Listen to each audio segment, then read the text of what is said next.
Le chapitre d'introduction d'Imu est crucial et nous a fourni bien plus d'indices qu'on ne l'aurait cru. Dans cette vidéo, je vais donc vous présenter non pas une, mais plusieurs théories basées sur les indices semés par Oda. Et commençons par le plus important, le pouvoir d'Imu. Sous cette nouvelle forme, Imu invoque des nuages noirs autour de lui lorsqu'il utilise ses capacités. Il est possible que ce soit ce qu'on appelle le Maki. On sait déjà que les pouvoirs d'Imu et de Luffy sont diamétralement opposés. Par conséquent, Luffy devrait être entouré de nuages blancs dans sa forme finale. Un Nika noir avec des nuages blancs, comme décrit dans le texte de Harley, suggère que le fruit du Naki possède une forme finale et que le Gear 5 n'est que sa forme de base. Luffy a mentionné qu'il se sentait le plus libre en utilisant le Gear 5, ce qui est logique, puisqu'il devient le Nika originel, l'homme le plus libre qui a libéré les esclaves. Mais personne n'a jamais mentionné qu'il s'agissait de sa forme la plus puissante. Je pense que Luffy peut et va devenir bien plus fort en apprenant de nouvelles techniques Nika Gear de la même manière qu'il a appris à maîtriser au maximum son fruit du démon Gomu Gomu originel. On peut aussi imaginer certains des pouvoirs de sa forme finale. Imu, grâce à son pouvoir, a la capacité de soigner et de renforcer ses alliés. Cela me laisse penser que Luffy pourrait en faire autant.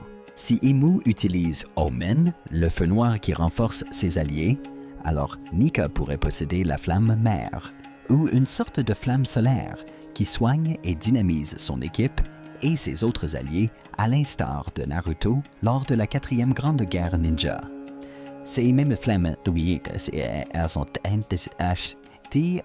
utilisées lors de l'exécution de Saturne. Deux hypothèses sont possibles. La première est que Imu a annulé le pacte sous-marin qui prolongeait la vie de Saturne.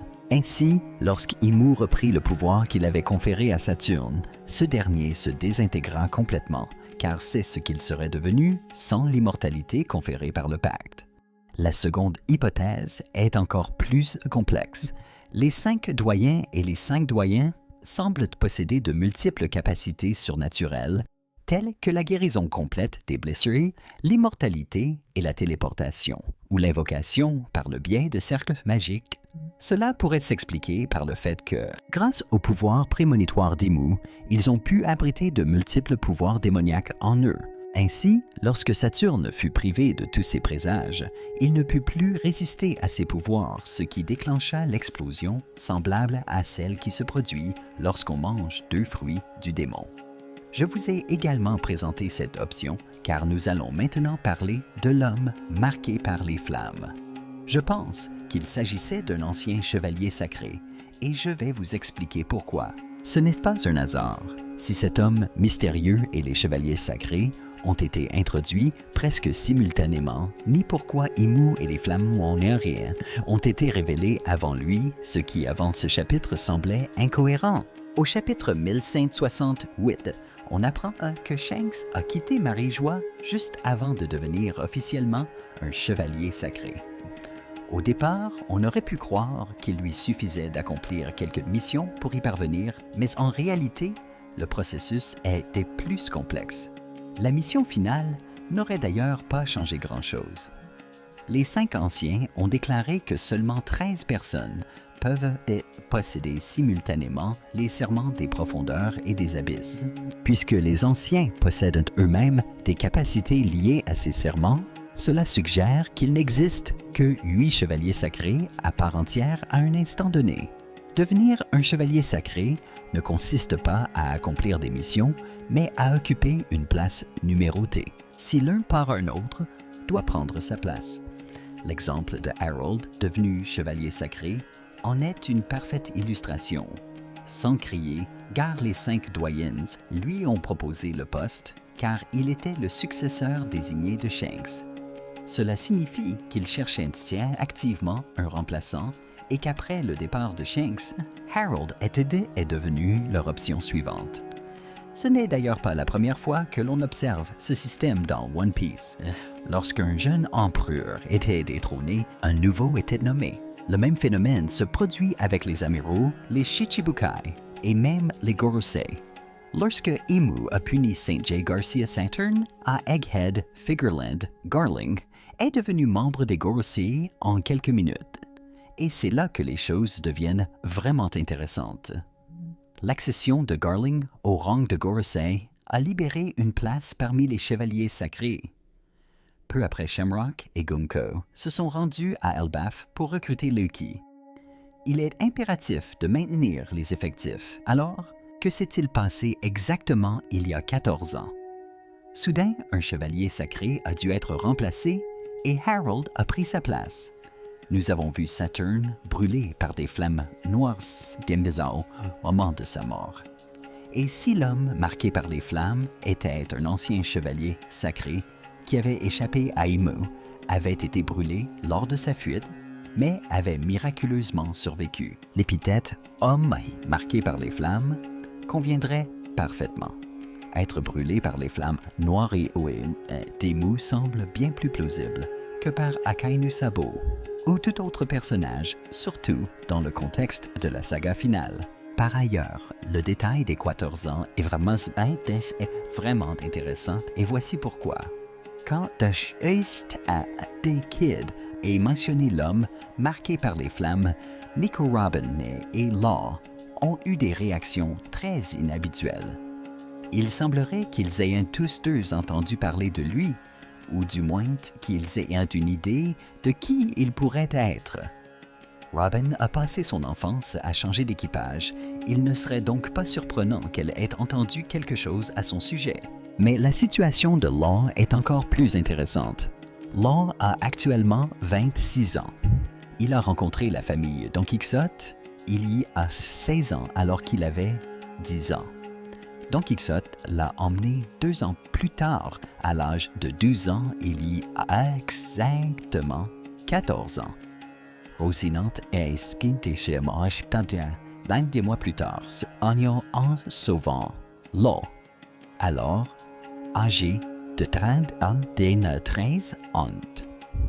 S'il y avait des problèmes internes au sein du gouvernement mondial à cette époque, elle est possible que Sengoku en ait parlé à Corazon. Et puisque Law a passé ces 6 mois avec lui, peut-être que Corazon a mentionné quelque chose à propos d'un mystérieux homme brûlé. On dit aussi que le Road Poneglyph, qui se trouvait autrefois sur l'île des hommes à poissons, est désormais en possession de l'homme, marqué par les flammes. De ce fait, je ne pense pas qu'Eiichiro Oda aurait introduit ce personnage de nulle part pour le faire rejoindre soudainement la course finale au One Piece. Quiconque possède un Road Poneglyph est forcément lié à une personne, ou au moins à une organisation. En l'occurrence, très probablement le gouvernement mondial. Même Shiryu a émis l'hypothèse que l'homme marqué par les flammes pourrait être lié au gouvernement. Ce n'est pas une remarque anodine. Le fait qu'Oda ait laissé entendre un lien avec le gouvernement mondial me conforte dans l'idée qu'il s'agit d'un ancien chevalier sacré. Si l'idée que les chevaliers sacrés peuvent utiliser différentes capacités à l'instar des détenteurs de plusieurs fruits du démon est avérée, alors Barbe Noire ne serait peut-être pas le seul personnage à posséder plus d'un pouvoir de fruits du démon sans être directement lié à Imu. Partagez votre avis sur cette idée dans les commentaires et passons à une autre théorie intéressante. Après avoir vu comment Imu utilise son pouvoir Omen, créant des flammes noires et détestées et les canalisant, même à travers une attaque de jambes, je me suis demandé s'il ne combinait pas Omen avec les 6 pouvoirs et même le Jioken. Prenons le combat entre Rob Lucci et Luffy comme exemple. J'ai remarqué une technique appelée Tobu Shigan. Dans l'anime, Lucci positionne son doigt d'une manière très spécifique et projette un projectile semblable à une boule de feu sur Luffy. Cela ressemble beaucoup à la façon dont Imu utilisant Omen lance une attaque de flammes noires contre Roronoa Zoro. C'est pourquoi je pense qu'Imu pourrait fusionner Tobushigas avec Omen. De plus, il y a détail. Imu forme un O avec sa main, ce qui ressemble beaucoup à la posture de Lao Ji lorsqu'il active son pouvoir, Jioken. Cela me laisse penser qu'Imu pourrait combiner les 6 pouvoirs, le Jioken et son Omen, ou une capacité similaire au Haki à ce moment précis. Si Imu est à moitié lunarien, il est possible qu'il ait utilisé en profondeur les capacités lunaires, comprenant que la flamme confère une défense élevée et que son extinction confère une vitesse élevée. Et ce concept pourrait avoir servi de base aux 6 pouvoirs utilisés par les Marines et les agents du CP à travers le monde. Autrement dit, Imu pourrait avoir créé des techniques comme la marche céleste, le Shigan et les autres. Il pourrait également avoir développé le retour à la vie, lui permettant un contrôle total de son corps. Cela pourrait être lié au moment où Imu a émergé de la silhouette obscure. Sa taille avait changé, suggérant l'utilisation du retour à la vie. Vient ensuite le Jioken, une capacité permettant à une personne âgée d'accéder à sa pleine puissance et de combattre en utilisant celle de sa jeunesse. Imu pourrait également avoir démontré cela. Compte tenu de son âge, il est possible qu'il utilise actuellement le Jioken pour combattre dans sa forme optimale. Tout cela lui conférerait un avantage considérable. Au lieu de se reposer uniquement sur ses aptitudes lunaires, il a développé une polyvalence remarquable, optimisant ses capacités. La seule chose qui lui a toujours échappé est la flamme lunaire. C'est peut-être pourquoi son pouvoir de fruit du démon ou présage se manifeste sous forme de flammes obscures, compensant ainsi ce qui lui manquait et le transformant en une créature plus démoniaque. Il serait tout à fait logique qu'Imu soit à l'origine de ces arts martiaux. Dépourvu de la flamme lunaire naturelle, il a trouvé une autre voie étudiant, adaptant et faisant évoluer ses capacités pour devenir le puissant guerrier que nous connaissons aujourd'hui.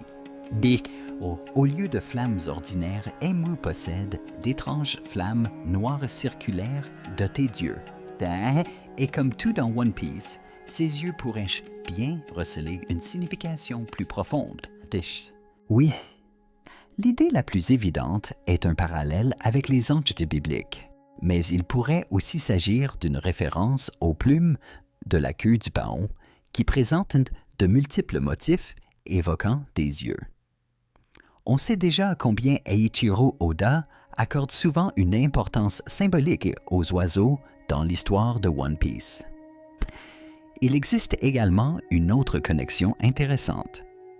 Dans la mythologie hindoue, il y a un dieu nommé Kartikeya, aussi connu sous le nom de Murugan, fils de Shiva. Son nom commence d'ailleurs par Mu comme Imu. Kartikeya est le commandant de l'armée céleste à l'image d'Imu, qui règne sur les dragons célestes, et il manie une arme semblable à une lance comparable à la hallebarde d'Imu. De plus, je ne sais pas si vous l'avez remarqué, mais la flamme d'Imu possède 16 yeux à l'avant comme à l'arrière. Ces yeux lui permettraient-ils de voir ce qui se passe derrière lui, et c'est peut-être pour cela qu'Imu a pu repérer et se défendre si facilement contre Roronoa Zoro. Mais le détail le plus important ici est le nombre lui-même 16, et il ne semble pas anodin. En katakana, les 2 syllabes du nom d'Imu peuvent se lire comme 1 et 6. Dans le passé de Don Quichotte Doflamingo, un homme de la foule enragé raconte que ses fils ont été abattus de 16 balles pour avoir simplement osé s'opposer aux nobles du monde. Plus tard, Doflamingo utilise 16 balles sacrées pour son attaque finale contre Luffy. Il y a aussi l'arme de la flamme mère, qu'Aimu a ordonné de déchaîner sur Lulusia. Composée de 16 rayons de lumière, elle a anéanti le royaume. Même Silver's Rayleigh, qui connaît la véritable histoire, a conseillé à Luffy de sonner la cloche 16 fois. Dès lors, ce nombre a-t-il un lien plus profond avec les dragons célestes? Dans le tarot, le nombre 16 correspond à la tour. Il symbolise un changement soudain et radical, et à l'envers, il peut représenter la résistance au changement. C'est un symbolisme parfait. L'Ophi représente le changement tandis qu'Aimu incarne la stabilité et l'ému. La carte de la tour apparaît également dans le jeu de Basil Hawkins, notamment lors de son combat contre Killer, ce qui renforce l'importance de ce nombre dans l'histoire. Sur cette carte de tarot, la tour est frappée par la foudre, et je pense qu'Imu finira par s'effondrer de la même manière. L'éclair est un motif récurrent dans One Piece. On le voit dans les yeux de Rocksteady, Xebec, dans le ciel après l'incident de God Valley manié par Luffy en Gear 5 et même dans le chapitre 5 lorsque Luffy était sur le point d'être exécuté sur la tour. L'éclair est indissociable des tempêtes que le déchaîne. Au début de l'arc d'Elbaf, on a vu Road le faux dieu du soleil accompagné de ses 3 subordonnés, un lapin, un corbeau et un serpent géant. Il y avait aussi un chat géant que les chapeaux de paille ont réussi à apprivoiser et qui finalement les a aidés à s'échapper. Avant leur fuite, Nami attaqua Road avec un éclair. Bien sûr, Road survécut. Le coup n'était pas fatal. Oda l'a probablement fait intentionnellement. Je pense qu'à la fin de cet arc, Loki et Luffy, grâce à leur pouvoir lié à la foudre, et peut-être Nami avec Zeus attaqueront Imu avant de s'échapper. Et c'est peut-être un de mon temps d'acheter et ainsi qu'Aimu chutera foudroyé par la foudre, possiblement même sous l'effet d'une attaque finale de Monkey Dada Dragon. C'est tout pour aujourd'hui. N'hésitez pas à partager vos impressions sur ces théories dans les commentaires. Si vous souhaitez en savoir plus sur le passé d'Imu et le siècle oublié, cliquez sur cette vidéo. Merci d'avoir regardé. À bientôt!